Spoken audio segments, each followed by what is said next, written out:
the TSC Amendment Bill number 27 of 2024 was introduced on the floor of the House. So the import of the bill is basically to try and make sure that the question around acting administrators, the teaching profession has a very huge problem with acting administrators. Teachers have been promoted to the deputy head teachers or the head teachers, and some of them have acted for eternity.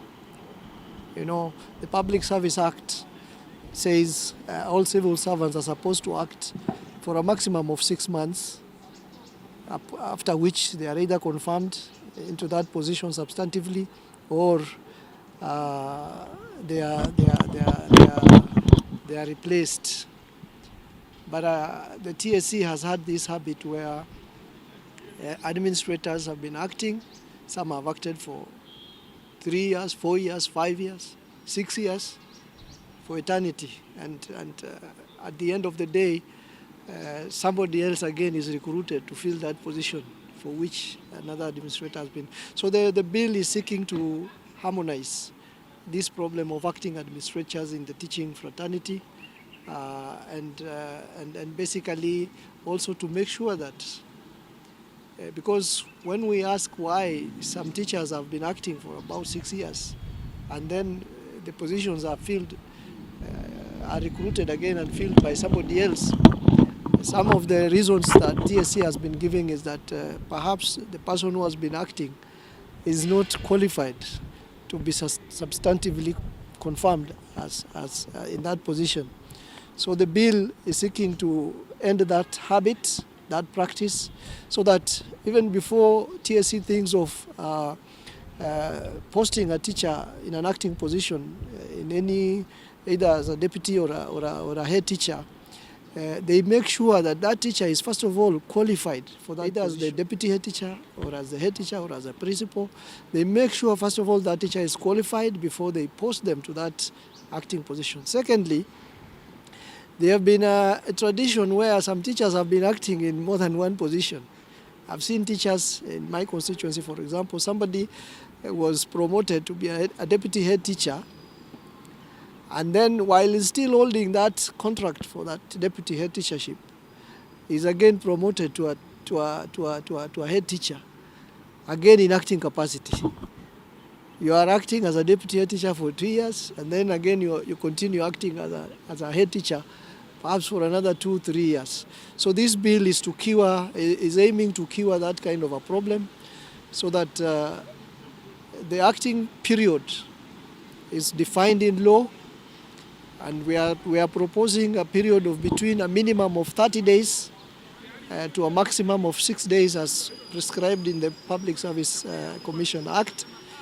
And if a teacher has served for 6 months in an acting position, then because the teacher is already qualified for the position, the fair thing is to make sure that the teacher is confirmed in that position substantively. The other question that the bill is trying to address, the amendment bill is trying to address, is the question of allowances. What TSC has done, there are several categories of allowances which the TSCs have put in their regulation, that teachers under different circumstances will be paid different allowances, like for example acting allowance, responsibility allowance, special duty allowance, allowances, commuter allowance, transfer allowance. But since it has been put in the regulation, TSC has had this habit of ignoring those allowances when it comes to paying the teachers. So the bill is also trying to entrench those allowances, moving them from the regulation into the act, so that TSC is compelled by law to pay those teachers those allowances whenever those circumstances under which those allowances are supposed to be paid present themselves. For example, almost all those teachers who are in acting capacity in northern Kenya, all the regions of northern Kenya that I know, they have never been paid acting allowances.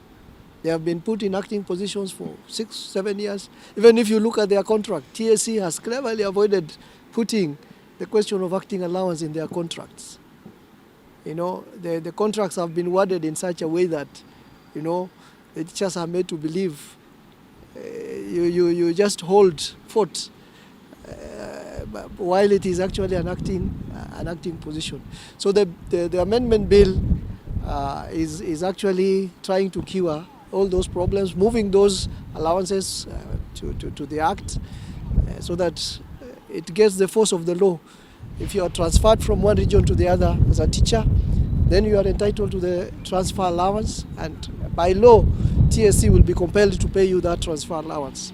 If you have been acting for that prescribed period that I've mentioned in the amendment bill, then the TSC is compelled by law to pay you the acting allowance and the special duty allowance.